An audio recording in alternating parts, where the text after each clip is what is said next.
Bonjour et bienvenue dans ce nouvel épisode de podcast que je suis en train d'enregistrer à la suite du dernier que j'ai posté normalement hier, si tout va bien. Ça me fait un peu bizarre parce que ça faisait très longtemps que j'avais pas créé de contenu et là, comme je vous disais, je teste une nouvelle manière de faire, donc j'espère que ça vous convient. N'oubliez pas de me dire dans les commentaires ce que vous en pensez parce que ça me permettra de savoir si je continue ou pas ce type de format, si ça vous intéresse ou s'il faut que je vois autre chose. Comme le podcast juste avant était un podcast un petit peu introductif, j'avais envie de taper un coup de gueule. Je sais qu'on adore les coups de gueule. Moi-même, j'adore les potins, les trucs comme ça. Et je pense qu'il y a certaines choses qu'il est important que je dise parce que en fait, c'est des choses qu'on nous apprend depuis toujours, j'ai l'impression, dans le milieu du web marketing, dans l'entrepreneuriat, etc. C'est des petits principes qu'on nous saupoudre à gauche, à droite, en nous disant, voilà, ça c'est le conseil qui va t'aider à tout dépasser, à tout booster dans tes résultats, etc. Et finalement, en fait, quand on regarde d'un petit peu, c'est pas forcément ce qu'on a envie de faire. Disons que la limite entre le bien et le mal est très facile à franchir. Vous allez vite comprendre au fur et à mesure où je vais parler des principes que j'ai en tête ici. Et bien sûr, comme je vous l'ai dit, j'ai pas vraiment de plan. Hein. C'est juste que là, je parle un petit peu au fil de mes pensées. C'est un peu le podcast que vous écoutez le matin en prenant votre café. On se réveille tranquille et on prend le temps de réfléchir un petit peu sur une problématique business. On brainstorm, quoi. Et donc aujourd'hui, j'avais envie de brainstormer un petit peu sur ces principes que je trouve un peu limite quand même éthiquement, c'est-à-dire qu'il y a des trucs je suis pas à 100% d'accord avec ça et je suis pas 100% fan de l'idée de faire ça, même si j'ai absolument aucun doute sur le fait que ça fonctionne.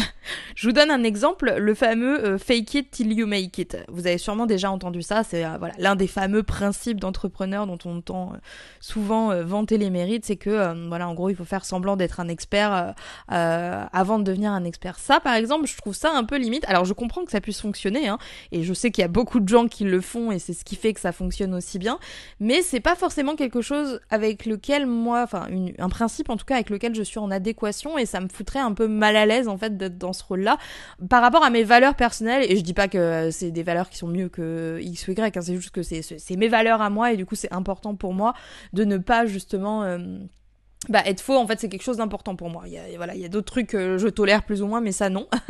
Et du coup pour moi ce genre de truc ça va complètement à l'encontre en fait de qui je suis, et même si c'est un conseil business qui pourrait vraiment beaucoup m'aider, qui pourrait vraiment me permettre d'avoir beaucoup plus de résultats, je suis pas sûre que ce soit quelque chose qui me convienne. Il y a des choses avec lesquelles je suis d'accord et d'autres choses avec lesquelles je suis pas d'accord. Et je pense que c'est ça en fait qui est un peu difficile quand on veut créer un business, mais que on n'est pas prêt à tout mettre de côté, à vendre père et mère pour que ça fonctionne en claquant des doigts.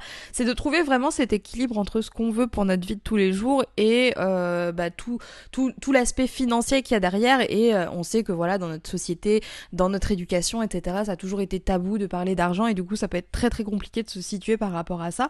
Et fake it till you make it, pour moi c'est un peu le côté négatif de ça, c'est la fin justifie les moyens, et moi je suis pas forcément adepte de ce point de vue là, même si encore une fois il y a plein d'autres choses avec lesquelles je suis d'accord. Et là je fais que vous donner mon opinion et personne n'a à avoir le même que moi, mais c'est ce genre de principe en fait qui actuellement me rebute un petit peu et me déplaît le plus dans cet aspect du marketing. C'est aussi, si je devais citer un autre exemple, c'est tout ce qui tourne autour du plagiat. Des fois, je vois des trucs, je me dis, mais oh là là, c'est incroyable quand même que les gens puissent dire ça de manière... c'est ça aussi impuni, quoi. Genre, les gens qui font des copier-coller, les gens qui font que traduire ce que les coachs anglais ils font, ce genre de trucs, ça me rend ouf. Et le pire dans cette histoire-là, c'est que je sais que ça fonctionne. Et je sais que si moi-même je faisais la même chose, ça fonctionnerait pour moi aussi. Mais à quel prix ? Je veux dire, quand je vois des personnes qui réussissent et qui se vantent d'avoir commencé par plagier, je comprends pas en fait comment on peut être fier de soi, comment on peut être fier de son travail. Alors attention, je veux pas partir dans des débats sans fin. Bien sûr, l'inspiration c'est différent. L'inspiration et le plagiat c'est vraiment deux choses différentes. Mais là je parle de plagiat pur. Ça c'est vraiment des principes qui sont un peu crado, je trouve, dans le milieu du web marketing et qui malheureusement fonctionnent.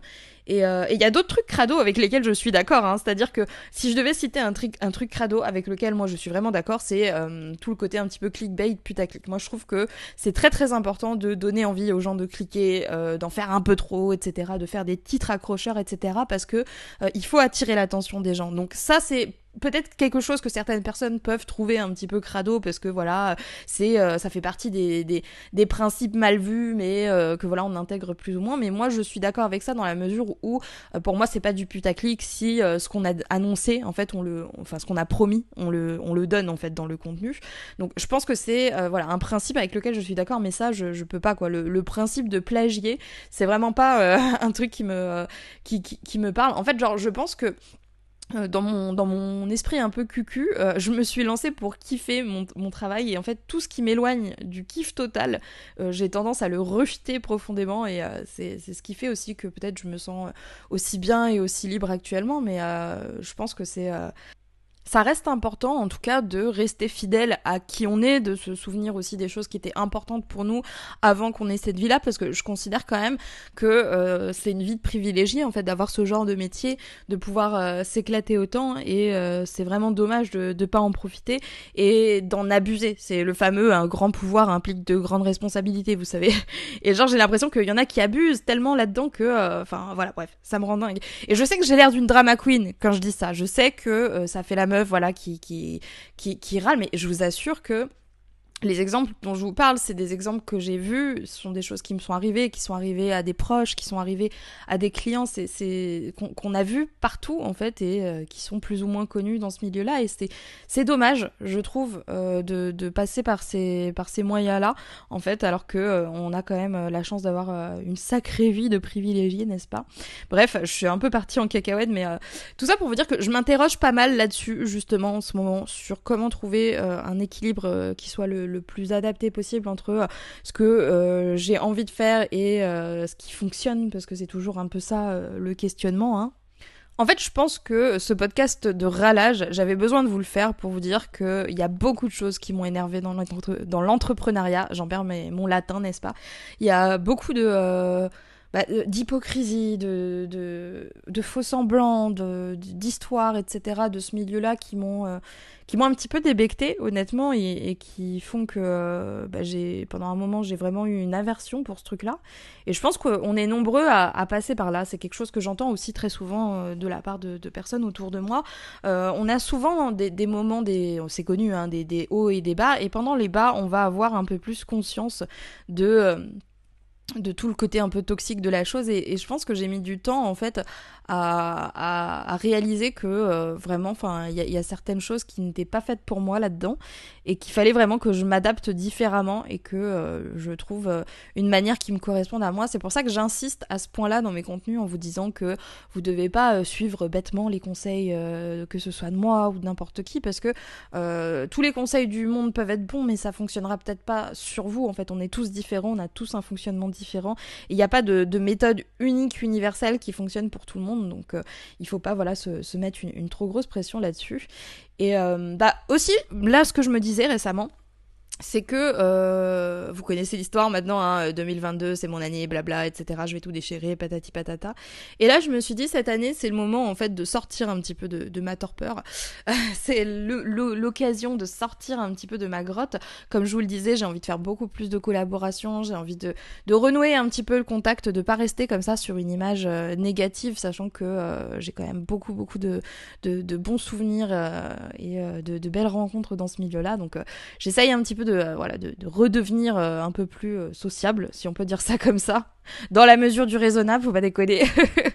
Et du coup, j'ai pris la décision, là, tout de suite, maintenant, de réouvrir mon programme d'affiliation. Qu'est-ce que ça veut dire ? Ça veut dire que à partir de maintenant, si vous vous inscrivez en cliquant sur le lien qui se trouve dans la barre de description, vous aurez la possibilité de toucher une commission d'affiliation sur les ventes de mes formations, sachant que j'ai beaucoup de formations, vous-même vous savez, et que j'en sors quand même assez souvent aussi. Je pense aussi que pour ceux d'entre vous qui sont clients, bah forcément, je pense que vous êtes déjà convaincus un petit peu par mes formations, donc si jamais vous avez envie de les recommander et de toucher un petit pécule, n'est-ce pas, un petit billet, c'est l'occasion ou jamais. Donc voilà, j'ai pendant très longtemps, franchement, j'ai fermé mon programme d'affiliation parce que j'avais été dégoûtée par ce milieu-là, comme je vous le disais. Mais cette année, encore une fois, c'est mon année. J'ai vraiment envie d'aider un maximum de personnes à atteindre le lifestyle que j'ai et que je trouve incroyable, vraiment. Et du coup, plus on est plus on est nombreux et moins il y a de riz. Donc n'hésitez pas si jamais vous avez envie de faire la promotion, si vous cherchez des produits à promouvoir et que vous aimez bien mon travail, que vous aimez bien mes podcasts et que vous avez envie aussi de générer des revenus passifs aussi, mine de rien, parlons-en. Hein.